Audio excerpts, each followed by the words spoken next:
Hey, welcome to part 2 in our video series on knowing God. Today we're going to talk about evidence for God's existence from cosmology. Cosmology is the study of the origin and development of the universe. And as you can imagine, different cultures and civilizations throughout history had their own cosmologies. For example, the ancient Near East, they believed that we lived on a flat earth shaped like a disk, and there were chaos monsters in the sea.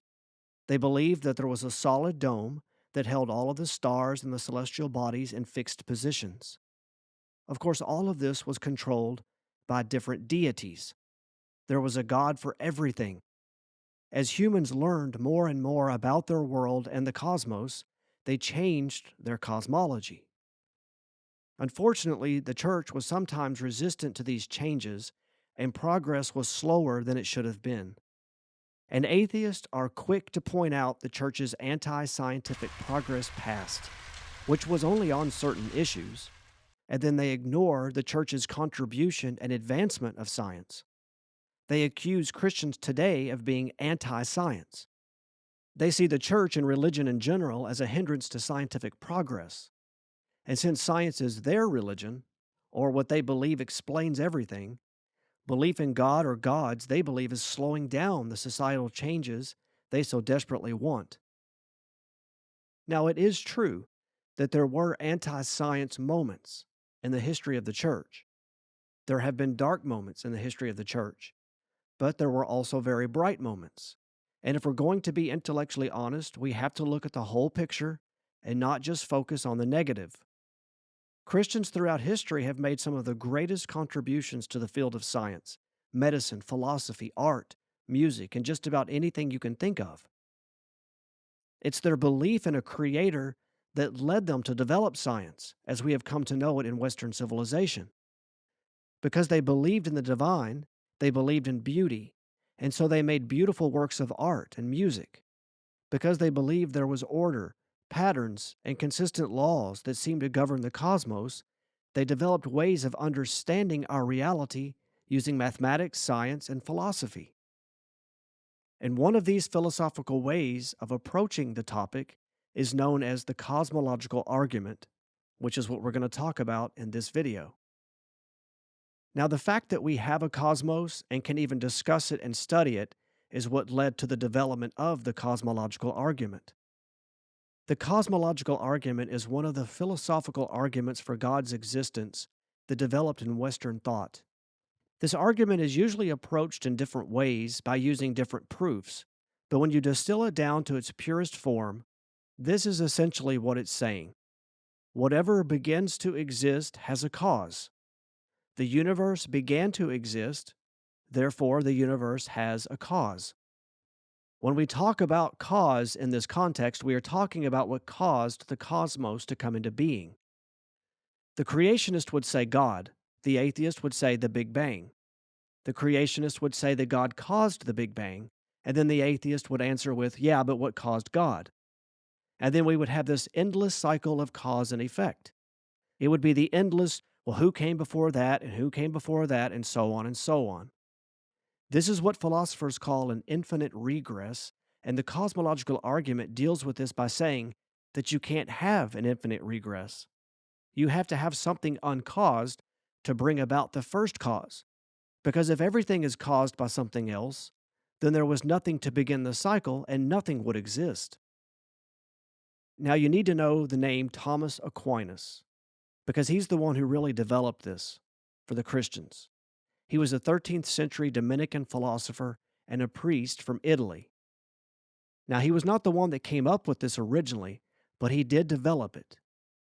The philosophy itself has roots in Plato and Aristotle. Now, Aquinas offered 5 proofs or 5 ways of approaching this topic, but we're only going to look at the first 4. All right, if you want to look into this further, there's plenty of information for you, but this is enough to at least pique your curiosity. Now, the first proof has to do with motion. Everything and everyone in the universe is in motion. Aquinas didn't know it at the time, but he literally nailed it with that statement because even the basic elementary particles of matter are in motion. And if something is in motion, We know it had to be moved by something else because nothing sets itself in motion. From the proteins in cells, the strings in string theory, to massive stars, nothing moves unless some force acts upon it and sets it in motion. When something begins to move, we have to ask what made it move. And then we ask what made that thing move, and then what made that thing move, and so on and so on. Would this continue on forever, with everything being moved by something before it?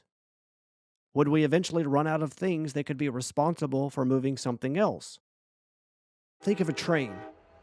I hate sitting at trains, that's just my personality. But as I watch the train cars go by, I sometimes count them to see how many are connected. I know that no matter how many train cars are connected, eventually the end of the train will come and I will get to finally get through the intersection. This is essentially what the cosmological argument is saying. Just like dominoes begin to fall because someone or something moved the first domino, when you keep going back in time, trying to see what caused the first motion to initiate the cosmos, you find what Aquinas called the unmoved mover. This unmoved mover is the first mover, the mover that pushed the first domino, or that steam engine that moved all the train cars. But this mover is itself not moved by anything else. It is the cause of all motion. This, of course, is God. Now, motion in this argument is not just physical motion. There is also intellectual motion and spiritual motion. Think of how we learn language. We are born and have no language skills, but our parents, our grandparents, teachers, and the environment that we grow up in puts us in intellectual motion and we learn the language. As humans, we are always moving intellectually because we are experiencing life and taking in data. The more we learn, the more we are put in intellectual motion. If we can even move intellectually, there must be the highest intellectual, which is the cause of all knowledge and the one we are moving toward. And we're going to get into this when we talk about the fourth proof. But if we can grow, there must be something to grow toward. So there must be the ultimate intellectual that is at the very top of the heap. That's God. Now, when it comes to spiritual motion, we can't put ourselves in spiritual motion. God initiates contact with us through our conscience. Humans instinctively know that certain things are right and wrong, but they also have a sense of the divine. But true spiritual motion takes place when we accept Christ as Savior, and the Holy Spirit sanctifies us over time and transforms us into the image of Christ with ever-increasing glory. Spiritual motion is only possible with spiritual beings, and this is why you'll never see a monkey in a church. They cannot be set in spiritual motion. Humans, being created in the image of God, can be. The final destination of our spiritual motion is the image of Christ, and thank God one day we'll get there when He returns. The unmoved mover, God, is not in motion physically, He's not in motion intellectually or spiritually. Nothing and no one moved Him. He can't come to learn anything because He already knows it. And He can't become better spiritually or morally because He's already perfect in every way from all eternity. Therefore, God can't be moved. But He's the one that started all motion. Now, the second proof is the argument from efficient cause. So we've got cause and effect. What is an effect? Well, according to the dictionary, an effect is something that inevitably follows an antecedent, such as a cause or agent. Something designed to produce a distinctive or desired impression, a quality or state of being operative. So here's how it works. If there is an effect, something caused it. This is essentially what Aquinas is saying in this argument. Effects don't just happen. They are always the result of something making it happen, whether we see it or understand it or not. Our lives are the effects of our parents causing it to happen. Our parents are the cause, we are the effect. It was impossible for you to exist before you existed, which seems pretty obvious. Therefore, you can't cause yourself to exist. Everything that comes into existence owes its existence to something else. I came from my parents, who came from their parents, who came from their parents. Aquinas said that we can't have an infinite regress of causes and effects. You can't go back forever watching the train move or the dominoes fall. Eventually, you come to the first cause of all the motion, the unmoved mover we met in the first argument. This first cause must be an uncaused, self existent being that does not rely on anything for existence. This self existent, non contingent being is called God. Which takes us to the third proof, which is necessary or contingent being. Now, Thomas Aquinas taught that there are two kinds of being, contingent and necessary. Contingent beings are beings that could exist or not exist. We know beings are contingent when they do not exist, then they begin to exist, and then they cease to exist. Aquinas calls this kind of being a possible being. So if something begins to exist and then ceases to exist, it's not necessary for it to exist, since the universe was plugging right along before it came into existence, and will keep plugging along after it's gone. So contingent beings are not necessary beings, and the universe doesn't need their existence for its own existence. The universe would continue on with no problems if you or me or any contingent beings never existed. As a matter of fact, we really shouldn't exist because the conditions of the universe are balancing on a razor's edge. The chances are greater that we would never exist, but yet here we are. There has to be a reason for our existence. Aquinas argued that the reason for contingent being is necessary being. There had to be a being that pre-exists all of the contingent being because contingent being can't generate itself. The active being has to be given by one who is being. God, by the very definition, is not a contingent being.